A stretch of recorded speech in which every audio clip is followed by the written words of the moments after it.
Ayan guys, may sobra kasi yung alaga ko na gatas. Kagabi pa yan sobra niya, ininom na niya naman yung tira niya kanina umaga. Basta nilagay ko, binalik ko doon sa lamesa kasi baka inumin niya. Nag-inom siya sa isang bowl na ulit kasi ang dami niya palang pinakuluan kagabi. Wala kasi yung nanay niya, yung tatay niya lang. Umalis sila ngayon. Kaya ako lang mag-isa. Sabi ng tatay, kung gusto, sabi ko bakit hindi mo inubos yung gatas mo. Tapos sabi niya, hindi na daw kasi busog na. Sabi ng tatay, ano daw, kung gusto ko daw inumin, pwede kong inumin. Kung ayaw ko daw itapon.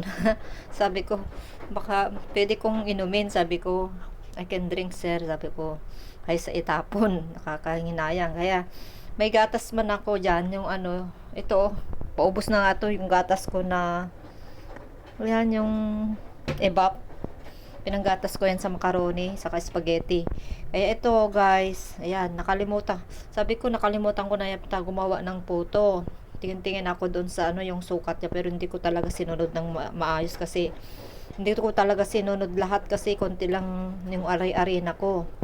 Sinabayan ko siya ng yung kasi arena nila yon. Sinabayan ko siya ng kasi unubos na yung arena ko, yung ano ba yung glutinous flour.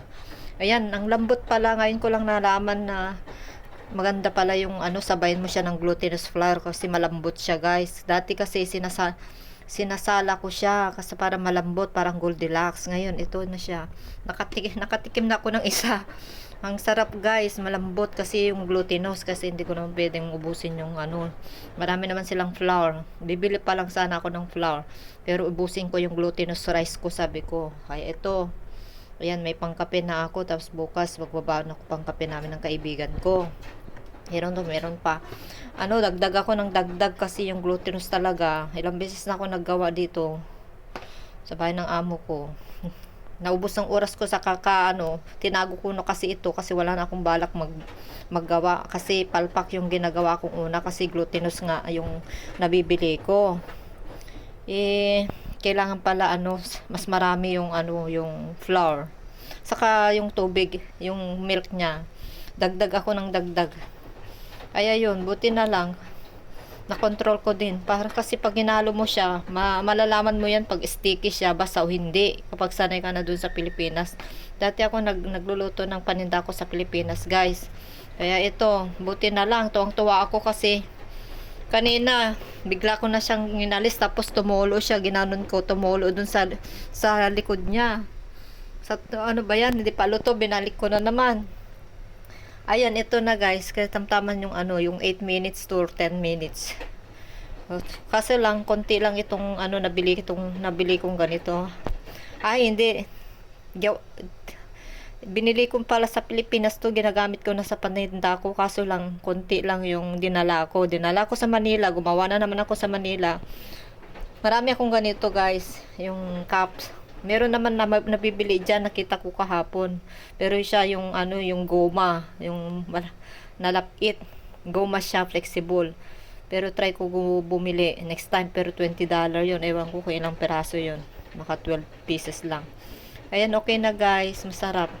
Ay, ituloy ko pala kasi meron pa pala. Kaya lakita, naglalaba ako. Naalala ko, hindi ako naglagay ng timer. Tumayo ako. Buti na lang luto na. So, ayan na guys. Oh, nanon ko na lang. Kasi kanina, tinusok ko siya ng yung tinidor. Kaya yun, may butas-butas sa gilid. Ang ganda guys. Oh, ang ganda. Oh. Ganito. Para hindi ko nahawakan kasi sabon-sabon pa yung kamay ko guys. Naglalaba ko ng medyas ng alaga ko. Saka naglalaba din ako ng damit ko. Tapos ko na yung labada ko sa kanila, yung damit nilang mag-ama. Ayan, may pagkain na ako. Araw-araw pang kape ko. Baka isang araw lang to. Ayan. Yung baking powder ko, matagal ko nang nabili yon. Isang beses ko palang nagamit yon. Maliit lang kasi. Buti naman. Muntik ko nang dagdagan ng yes kasi marami silang yes. So lang. Hindi ako sanay sa yes pag sa puto. Kaya ito na lang ginamit ko, yung powder. Baking powder pala. Yan guys, ang lambon. Sarap. Ayan, ang kinis oh. Kasi yung glutinous rice niya, flour, siya yung nagpapalambot. Yan, oh, 'di ba? Matamis siya guys kasi dinagdagan ko pa siya ng ano, yung condense. Yung gatas ng alaga ko, pinapainit yan. Basta ang dami yan pala pinainit kagabi, yan. Eh, ayaw ko namang inumin na ganon. Ayaw ko namang inumin na ano, gatas. Sinasawa na rin ako. Yan. Ayan.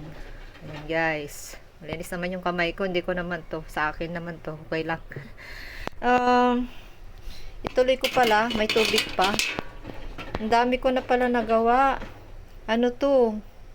Magto 2 cups na rin. Kasi 1.5 ang ginawa ko kanina. 2 cups na rin siya. Ayan. Dagdagan ko dito. So, patayin ko na guys para hindi ko kasi mawakan na maigi yung cellphone na sa akin. So, babay na guys. Itong aking puto. So, marunong na ako ulit. Nakalimutan ko na kako. Palpak nung una kasi glutinous rice yung ginagawa ko dati. Solo. Hindi pwede. Naging ano siya. Parang kutsinta. Ganun pala. Yung pag sobrang basa, magiging kutsinta siya. Ayan. Dinagdagan ko ng flour. Flour nila. Kumuha ko doon ng 1 cup. May merienda ko naman dito. Di okay lang. 'Di ba? Habang hatid sundo ko sa bata. Ay, nagugutom naman ako. Hayaan ko lang na gamitin ko din yung flour nila Yun lang naman ang libre naman ang pagkain ko sa kanila. Kaso lang merienda, wala silang merienda. Hindi sila mahilig sa merienda guys. So bye-bye na guys. Marami ng aking nasabi. So buti na lang hindi ko nakalimutan gumawa ng puto. Kasi pag sobrang basa to, papapalpak ka talaga. Yan. Dinadamihan ko na kasi dinadamihan kong paglagay guys kasi konti lang ito.